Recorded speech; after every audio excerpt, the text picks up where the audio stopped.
We did it.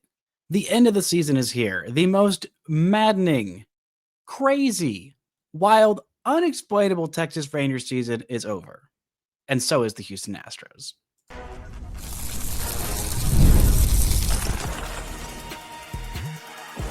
You are Locked On Rangers, your daily Texas Rangers podcast, part of the Locked On Podcast Network, your team every day. You are locked onto the Texas Rangers, the first and best daily Rangers podcast. I'm Bryce Paddock, a cripplingly addicted Texas Rangers fan, covering this team for 12 seasons, including all 7 as the founder and host of this podcast. Thank you all so much for making Locked On Rangers your first listen every single day. If not already, you can follow me on Twitter at Bryce Paddock. You can follow the show at Locked On Rangers. Hit subscribe on your favorite podcasting platform and on YouTube, where the best way you can help grow the show is to comment nearly any single thing below. Now, on today's show, we're talking about the final series of the season, wrapping up what was a wild, wacky, frustrating, at times joyful, jubilant, but mostly maddening 2025 Rangers season. And we'll talk a little bit about this final start from Jack Leiter. Before we get into all that, this episode is brought to you by 5 Hour Energy. Enough with boring, flavorless caffeine. It's time to give your caffeine a flavor upgrade with 5 Hour Energy shots. Go to www.5hourenergy.com or Amazon today. Now, the Rangers finished their season just a fittingly 81-81, exactly 500. Not a winning season, not a losing season, not a postseason season, but just exactly 500. And what a wild thing to do when you have the best pitching staff in all of baseball, a lineup full of guys who should have hit, but mostly didn't, and the best defense in the history of Major League Baseball, at least in 162 game seasons. But we'll talk about that a little bit later. But this was such a frustrating end to what could have been an amazing season, what could have been, should have been a postseason team. But alas, it just wasn't. I want to start with the positives from this weekend. The Rangers did only get one win from this weekend. And of course, it was on a Jack Leiter start day. One of the best starts for Jack Leiter this season, finishing off with 7 strong innings with 10 strikeouts, something that he did against the Cleveland Guardians just a couple months ago. Absolutely dominated them for his best start of the season. Another 7 innings of 10 strikeout ball he had against this team, but this time he did allow a couple of runs, but very few base runners in what was one of his best starts this season. Jack Leiter finishes the year with just shy of 150 strikeouts, finishes the year with 29 starts, a 3.86 ERA, 10-10 his record, 151 2/3 innings, and 148 strikeouts, which is good for the 5th most by any Rangers rookie ever, just one higher than his MLB Pobo, Chris Young, who had 147 strikeouts his rookie year, exactly 20 years before Jack Leiter did it. This was a great start for Jack Leiter, and just to see him finish off on a strong note, to see him finish off against a team that, is not the most high-powered offense on paper, but is still a very good team and a postseason team and a division winning team because of what the Rangers allowed the Cleveland Guardians to do in the final 2 games of this series. But Jack Leiter had 29 starts this year. He won 10 of them. In those 10 games, when Jack Leiter won, he was incredible. He had 68 strikeouts and 59 innings, only a 1.83 ERA in the times where he got credit for the win. Now, in losses this year, 10 starts there, a 6.80 ERA. So when Jack Leiter was good, he was very good. When Jack Leiter was bad, he could be pretty bad. But in no decisions, which is 9 of his 29 starts. So literally one shy of having 10 wins, 10 losses, 10 no decisions. I mean, really close. But in those 9 no decisions, he had about a strikeout per inning. He had a 3.30 ERA. So basically 2/3 of Jack Leiter's starts were pretty darn good. A couple of them were pretty bad. A couple of them were absolutely fantastic, amazing. This was one of the better starts that he had this year. Just so many strikeouts, racking up the strikeouts, and to just look basically untouchable in this one. 101 pitches, and ends the day with the most four-seam fastballs out of everything, but he was getting strikeouts on everything. He was getting Jose Ramirez to strike out on 99 miles an hour at the top of the zone. I mean, that four-seam fastball is nasty work. He was getting strikeouts on the changeup.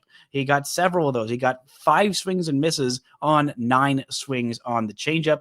Wasn't working for him early on in this game, but ended up working later. He got his final strikeout on the slider, 93 miles an hour. The only whiff that he got on that pitch, but did have several called strikes, including a couple for strike 3, and also had a 50% whiff rate on both the curveball and the sinker. Granted, he only threw 2 sinkers, so they got 1 foul ball, or 1 ball in play and 1 swing and a miss, but 4 swings and misses on the curveball, including several in the dirt that were just hastily swung through. Just some ugly, ugly swings. But this was exactly what you're looking for from your rookie pitcher. Finish off the year strong, finish off the year with a high innings workload, the highest workload he has ever had by a pretty wide margin. The most starts he's made in a year by a pretty wide margin. I mean, the last time he had over 100 innings in a season, that was back in 2021. He had 110 innings as his final season at Vanderbilt. Last year, he had, maybe a little bit north, just a little bit north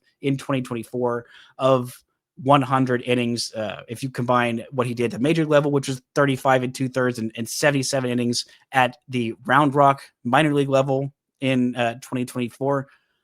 But this was good work from Jack. Nearly 160 innings on the year if you combine his 1 start that he made in Round Rock as a rehab start. There's just great progress from Jack all year long. He started off the year just incredibly hot. Those first 3 starts, he just looked untouchable, including that last game before he had to miss basically a month with a blister in Cincinnati. I mean, that was maybe the best Jack had ever looked.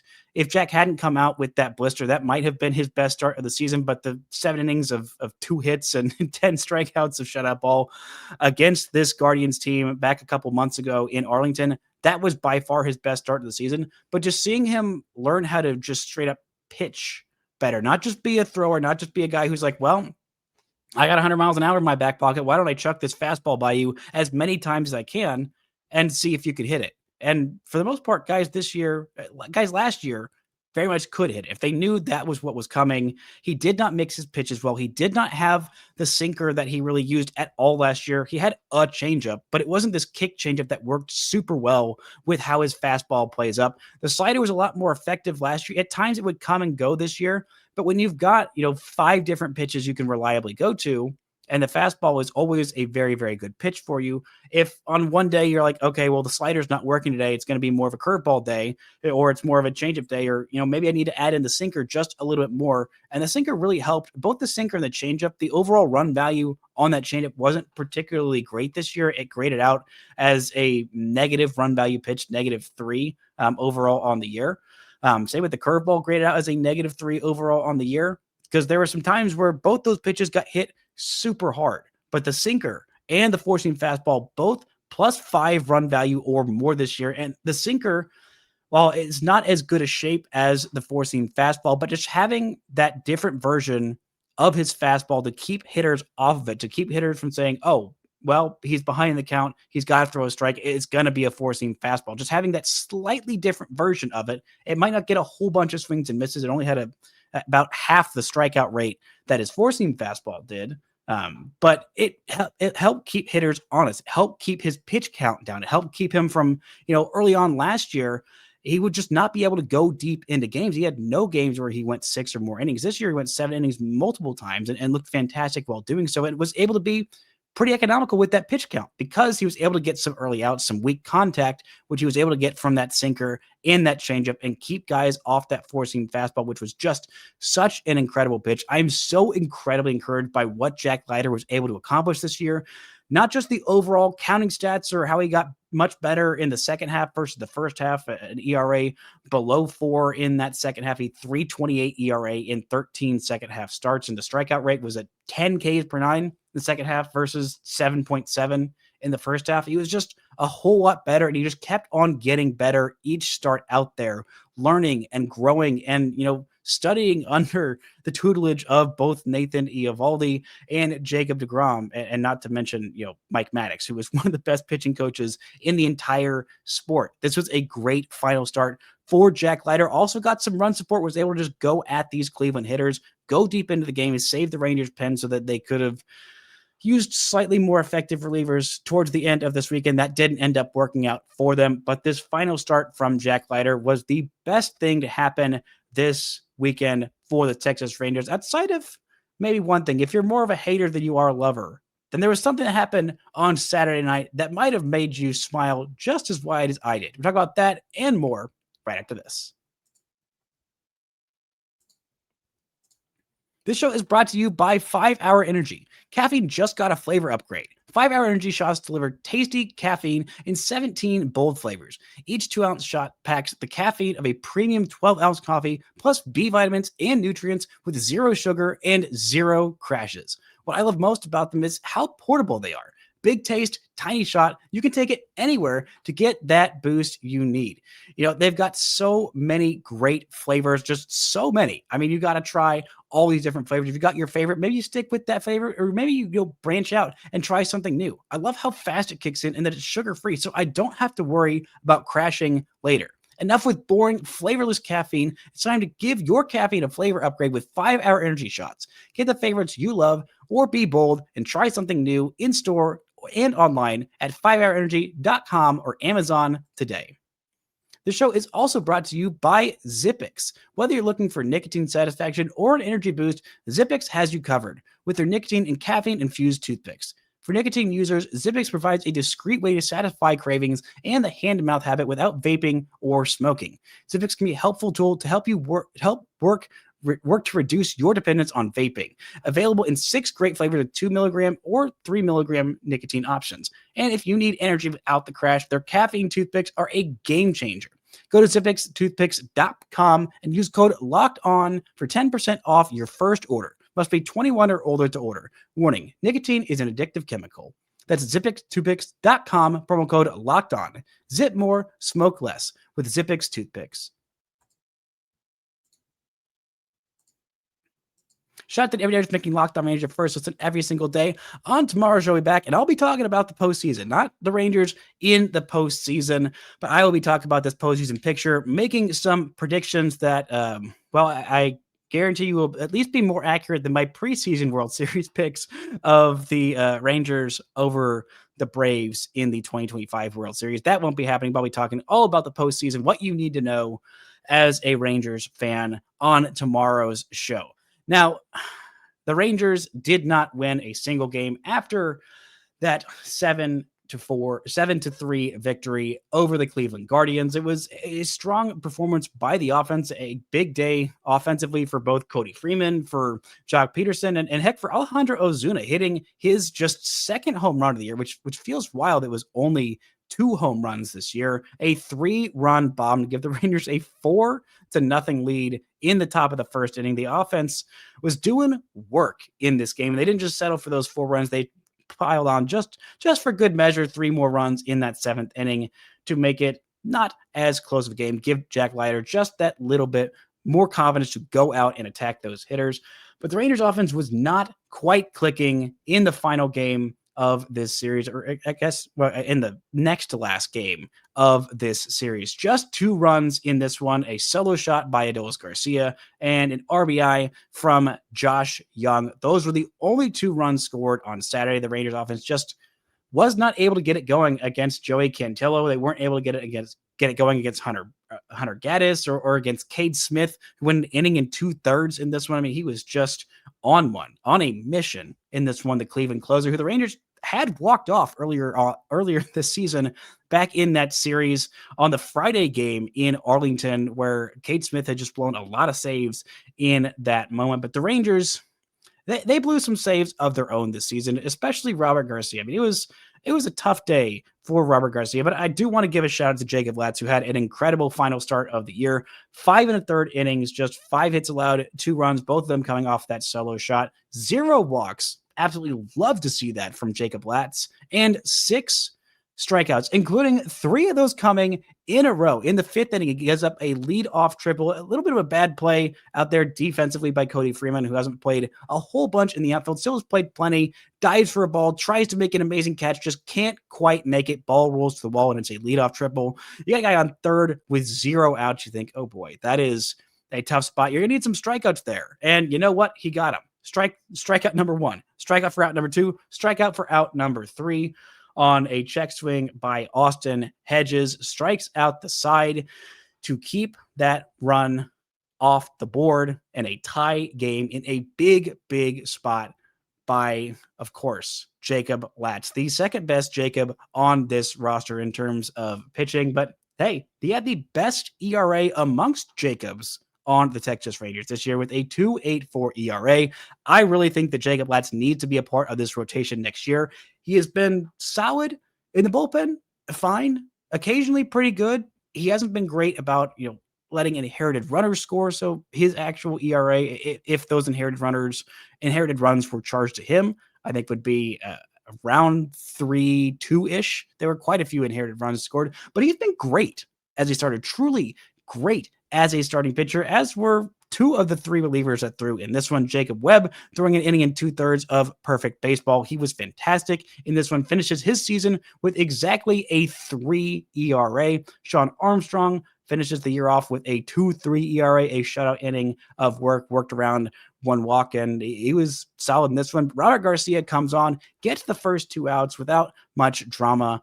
And then that's where things start to go off the rails in the 9th inning. It is a tie ball game. And so all they need is 1 run to win the ball game, clinch a postseason spot on Saturday.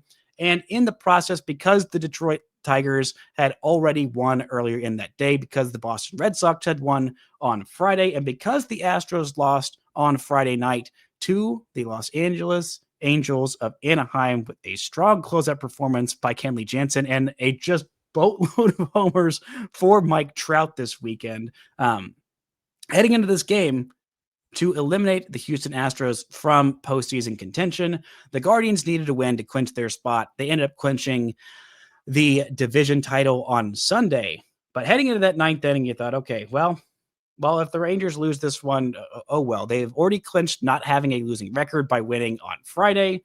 So what's the harm in 1 loss there? The Rangers got those first 2 outs pretty easily. Jonathan Rodriguez walks, and then a Kyle Manzardo single lefty on lefty against Robert Garcia, puts runners at the corners. And then Gabriel Arias, who is a right-handed hitter, who I think maybe Garcia could have taken. He's not exactly, the strongest hitter in the books, a 642 OPS at the time.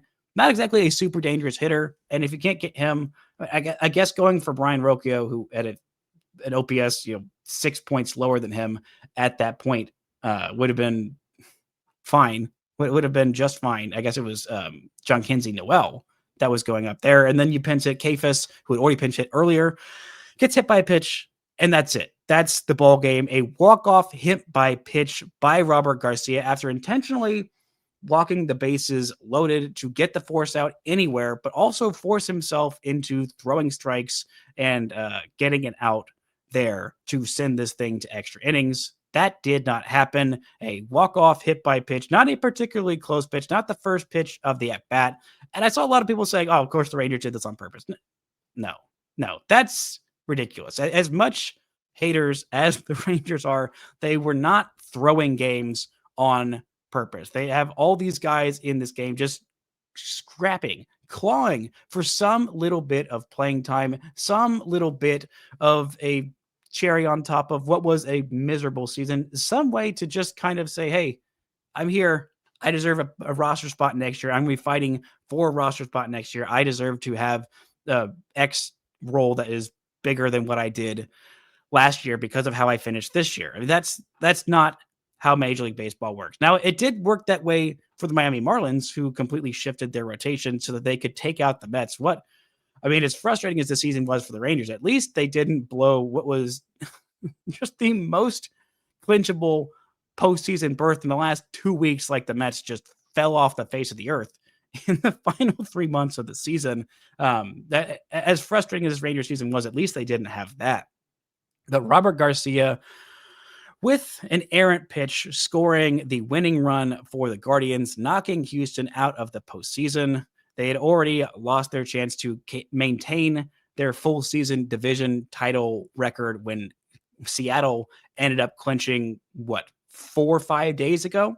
And then Houston, who before last year had made the ALCS 7 straight times, as they are very want to remind you that makes a dynasty, making the ALCS a whole bunch of times and winning one legitimate World Series. But alas, I definitely felt some joy in, at least if Robert Garcia is going to blow another game, at least it ended up a loss for the Rangers, but a win for America. Coming up, we're talking about this season as a whole, and somebody who made his big league debut, got some great outs, and was hung out to dry in this final game of the series. All that and more right after this. This show is brought to you by Nutrafol. You've probably seen a million ads for hair growth products and thought, sure, like that actually works. There are so many products out there, and it's hard to know which ones are actually going to do anything. That's why you should give Nutrafol a closer look. Nutrafol is the #1 dermatologist recommended hair growth supplement brand. It's trusted by over 1.5 million people. And now Nutrafol is the official hair growth partner of Major League Baseball. You can feel great about what you're putting into your body, since Nutrafol hair growth supplements are backed by peer-reviewed studies and NSF content certified, the gold standard in third-party certification for supplements. You can feel good about it knowing that there is that backstory. There are peer-reviewed studies as well. Whether you're at work, out with friends, or just getting ready in the morning, Nutrafol gives you more confidence in your daily routine. See thicker, stronger, faster growing hair with less shedding in just 3 to 6 months with Nutrafol. For a limited time, Nutrafol is offering our listeners $10 off your first month subscription and free shipping when you go to Nutrafol.com and enter promo code LOCKEDONMLB. Find out why Nutrafol is the best-selling hair growth supplement brand at Nutrafol.com. Spelled Nutrafol.com, promo code LOCKEDONMLB. That's Nutrafol.com, promo code LOCKEDONMLB. Shout out to the everydayers making Locked On Rangers your first listen every single day. And a shout out to Jeff Biggs for a season well done. Jeff's first season hosting the Locked On Rangers postcast that will no longer be happening because there are no more Rangers games this year, and I cannot wait for next year for some games. We might see Jeff on a couple of episodes from now, and at least in the early weeks of this off season, because I am going to be traveling a little bit over the next couple of weeks. Might have a couple of Jeff episodes just talking about this season from his perspective, his first season as a member of the Locked On Rangers squad. Shout out to Jeff Biggs for an incredible first season hosting the Locked On Rangers postcast. Now, the Rangers on their final game of the season, which I'm sure Jeff talked about, Jose Corniel, and his first game of Major League action. I freaking love Jose Corniel, and you may be saying, wow, you love the guy who just blew the final game of the season, just could not hang on there after getting a 3-run bomb by Rowdy Tellez and finish off the win, and at least in this year with a winning record. Yes, I do. I do love Jose Corniel because I think he was put in a little bit of a tough spot. I mean, Jose Corniel has been a starting pitcher for the entirety of his minor league career. He's had a couple of appearances out of the bullpen, but for the most part, he has been a starter. So not only coming in a not clean inning, that's tough, but striking out the first hitter that he saw on 97 miles an hour right on the corner, fantastic work there. Had to go to extra innings. I don't think he's ever pitched in a game in extra innings with that zombie runner, and he was put in a tough spot. And it's I find it a little funny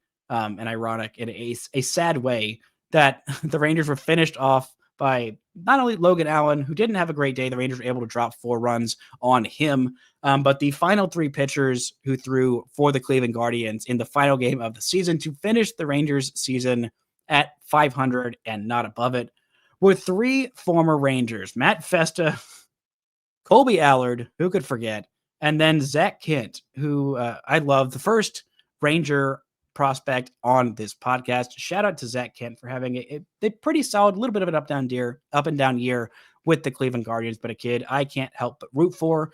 I root a little harder when he is not pitching against the Rangers, but that was a tough game for him, giving up 3-run bomb to Rowdy Tellez, a pinch hit 3-run homer, which you thought, okay, that's the game. That surely is the game the Rangers can win this one. Cleveland had already clinched at that point the AL Central title, but alas, that was not it for them. Jose Corniel retiring every batter they faced in the first couple innings that he pitched, not only going out there for multiple innings in a relief stint, but having to go back out there for the 10th inning. It was a tough spot for him. He gave up a couple of hits, including that 3-run walk-off bomb to Brian Rocchio, of all people, a guy who he only had 4 home runs on the season to that point, and it was not because he had only played in a few games. This was not a guy with a whole lot of power. Hits a 3-run bomb off the foul pole to send the Guardians home by winning their final game, winning the AL Central, and the Rangers home with just a 500 record. But I really like what I saw from Jose Corniel before he went out there for that 10th inning. Just a tough spot for him, a tough game for Patrick Corbin in his final game, maybe ever as a Texas Ranger, but definitely for this season. Only able to go 4 innings. He was stretched pretty thin on that pitch count, 90 pitches in those 4 innings. Shot Denny Coulomb for a perfect final inning of work on the year. Howie Milner comes in, pitches an inning in the third, and unfortunately gives up a homer in his last appearance on the season. Luis Curvelo comes in, works an inning of 1-run ball, and then Jose Corniel maybe should have finished off this final one in a little bit better fashion. But alas, that's the game that the Rangers played. That's the final game that they play on the season. Shout out to Jose Corniel, who is a big leaguer, who can never have that taken away. He has made his big league debut. He was called up to this roster on Friday, didn't pitch in any of these games. I'm a little surprised they didn't throw Phil Maton out there for the final game of the season to close it out with a 3-run lead. But Maton, who didn't throw on Saturday, had thrown nearly 30 pitches in his 1 inning of work on Friday. But I mean, it just felt like, just save the kid. Let him have a good big league debut. Feel good about it. Retiring every hitter that he had faced up to that point outside of Jose Ramirez, which, absolutely no shame there in not getting Jose Ramirez. That he is one of the best hitters in all of baseball.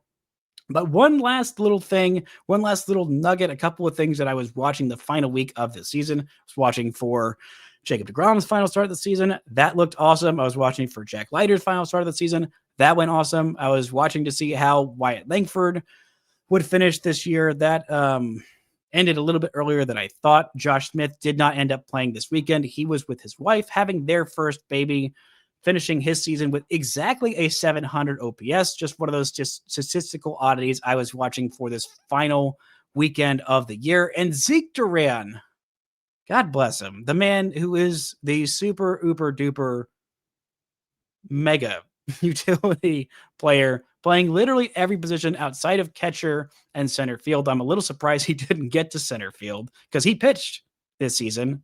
Take that, Shohei Ohtani. He had a lower ERA than Shohei Ohtani, a lower ERA than anybody with a 0 ERA on the year.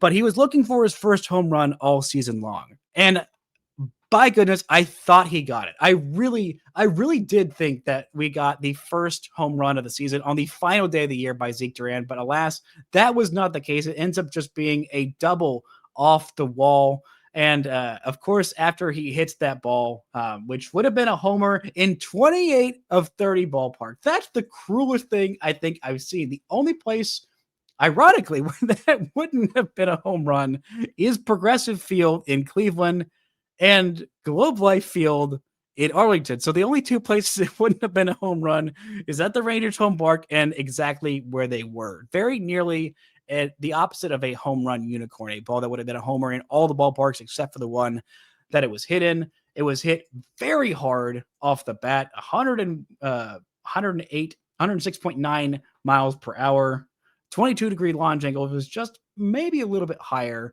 380 feet, but because of that very, very high wall in left field, it was about 4 to 5 feet, maybe 2 to 3 feet shy. If he had hit that at 1 degree higher of a launch angle, maybe 2 degrees higher, then that's a homer, and it's his first homer of the season. Instead, it doinks off the wall as he slides into second base. He can tell, man, I really thought I finally got that first homer of the season, but just couldn't help but laugh at him doing push-ups on second base, say, oh, man, I got to get stronger. If I was just a little bit stronger, I could have hit that one out, could have muscled it up just a little bit higher for that first dinger of the season. Alas, that was not the case. Zeke Duran finishes the year with as many home runs hit as earned runs allowed as a pitcher. That is 0. Will he get some opportunities next year to hit that first home run since September of 2024? I think so. I think he's going to get a decent role on this team next year. There's probably going to be a lot of reorganization of whatever's happening next year because this team finishes the year with the best ERA in all of baseball. The best ERA amongst any team in all of baseball belongs to the Texas Rangers in 2025. That is flat out incredible. That's awesome. That is commendable. I'll do some episodes this week talking about what went right for the Rangers, but it wasn't even particularly close. I mean, the Rangers had a 3.47 ERA as a team. And the next closest was the Milwaukee Brewers at 3.58. The next closest behind them, a 3.63 ERA by the Padres. So nearly, a third of a run higher than anybody else in the American League, because the Guardians were at fourth with a 3.70 ERA. This was a phenomenal pitching team, and they had the fewest errors in baseball in a 162 game season. The best fielding percentage by a team in the 162 game season in MLB history. That's phenomenal. That's truly phenomenal defense. Not just outs above average, which their outs above average was the best in baseball by far. This was the best run prevention team that we've ever seen from the Texas Rangers. One of the best run preventing teams we've ever seen in the history of Major League Baseball. I mean, truly, it's been that good. At least in this modern era where everybody has a DH and this run scoring era, this is a phenomenal run prevention team. And it is a huge accomplishment that they were able to prevent runs in such a massive way for the entirety of the season. This was an awesome pitching season. It was also an awful offensive season. The fact that you had the best run prevention team in baseball missed the postseason, not by just a little bit, but by several games, is a huge failure by this team. And to hold both those two things at the same time just feels so weird and confusing. This had the best run differential in the in the division, plus 79 on the year, 7 runs better than the Mariners, and they finished 9 games out of winning the division, and they finished 6 games out of making the postseason. And alas, they just could not do it. Finishing the year 81-81 with a series loss in Cleveland. Just a wild, wacky, confusing, infuriating, at times joyful, but mostly just kind of maddening season. It's over. The Rangers have done it. The weirdest season I think I've ever seen by any team. And by the way, I'm still going to be here in the offseason. If you're new here, just joined this year, God bless you for sticking around in what has been an infuriating season. I'll be doing 5 episodes a week from now until around Christmas time. So even though this Rangers season is done, I am not done talking about what has been just a wild ride. Thank you all truly from the bottom of my heart so much for joining me on this season. It has been frustrating. It's been maddening. But hey, as long as we have each other, no matter how frustrating this team has been, at least we have that to rally around. That's going to do it for today's show. That's going to do it for the regular season of Locked On Rangers in 2025. I'll be back tomorrow talking more about baseball all week long, all off season long, until 179 days from now when we are talking about the first game of the 2026 season. Thank you all so much for listening and subscribing. And until next time, don't forget to enjoy baseball.